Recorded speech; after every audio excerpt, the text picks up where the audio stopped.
కొణిదెల పవన్ కళ్యాణ్ అనే నేను శాసనం ద్వారా నిర్మితమైన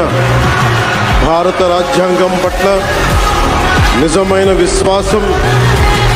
విధేయత చూపుతానని, భారతదేశ సార్వభౌమాధికారాన్ని, సమగ్రతని కాపాడుతానని ఆంధ్రప్రదేశ్ రాష్ట్ర మంత్రిగా నా కర్తవ్యాలను శ్రద్ధతో, అంతఃకరణ శుద్ధితో నిర్వహిస్తానని, భయం కానీ, పక్షపాతం కానీ, రాగద్వేషాలు కానీ లేకుండా రాజ్యాంగాన్ని